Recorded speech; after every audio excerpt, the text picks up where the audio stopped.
Magandang umaga mga kahuan, narito na ating ulat panahon ngayong araw sa Pilipinas. Ng ating update sa magiging tayan ng panahon sa susunod na 24 oras.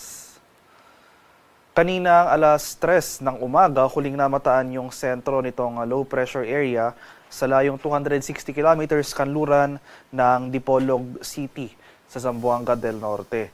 So nananatiling maliit yung tsansa na nasabing LPA na maging bagyo at nakapaloob ito sa Intertropical Convergence Zone na kung saan nagdudulot ng mga pag-ulan sa malaking bahagi ng Visayas, Mindanao at ilang areas rin ng Southern Luzon. Samantala, itong area ng Extreme Northern Luzon makakaranas ng mga pag-ulan na dulot naman ng shearline at itong silangang bahagi ng Luzon as well as silangang bahagi ng Visayas makakaranas rin tayo ng mga pag-ulan na dulot naman ng easterlies o yung hangin na nanggagaling sa Karakatang Pasipiko. For Metro Manila and the rest of the country ay bahagyang maulap hanggang sa maulap na papawirin na ating inaasahan ngayong araw. Sasamahan yan ng mga usual thunderstorms throughout the day, lalong-lalo na sa hapon o sa gabi.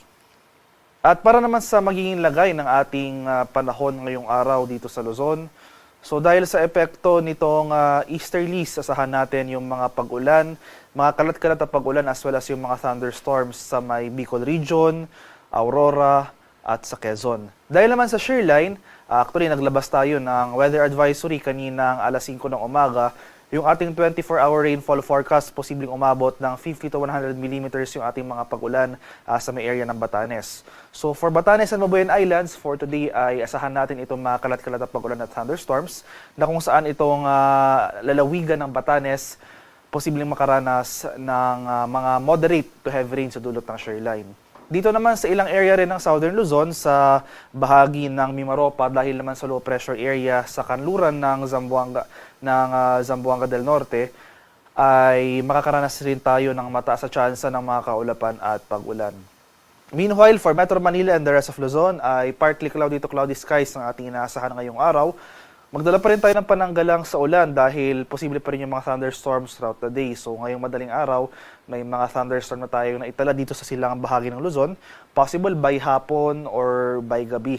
Mas maraming lugar dito sa Central and Southern Luzon yung makakaranas ng thunderstorm activity. Sa area naman ng Palawan, Visayas at sa Mindanao, so included sa ating weather advisory kaninang alas 5 ng umaga yung ating 24-hour rainfall forecast. Posible rin umabot ng 50 to 100 millimeters na pag-ulan ngayong araw dito sa area ng Palawan.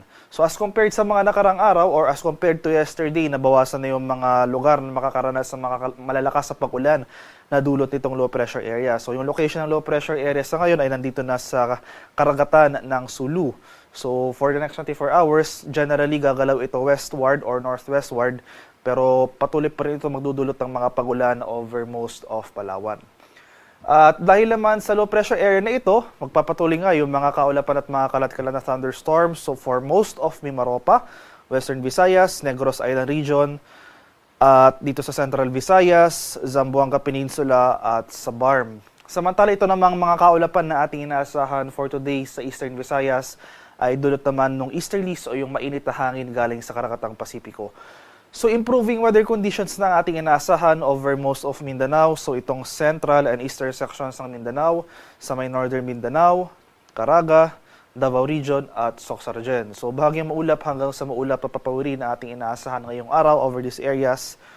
Pero posible pa rin yung mga usual afternoon to evening na mga paulan na dulot ng thunderstorms. Sa kalagayan naman ating karagatan, walang gale warning na nakataas as of 5 a.m. pero iba yung pag-iingat pa rin sa ating mga kababayan na maglalayag sa mga seaboards ng Northern Luzon dahil posible pa rin tayong makaranas dyan ng katamtaman hanggang sa maalong karagatan.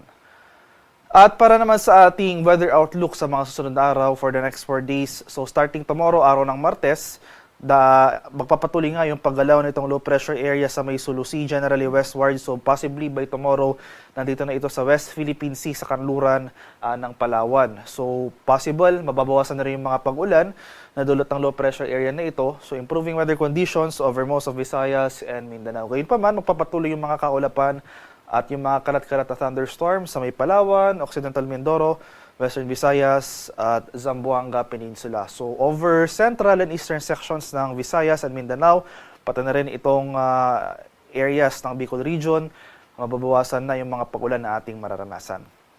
Pagsapit naman ng Thursday to Friday, dahil sa epekto naman ng shearline, magpapatuloy naman yung mga pag-ulan dito sa area ng Batanes at Cagayan. So, mataas na tsansa ng pag-ulan na ating inasahan over these areas.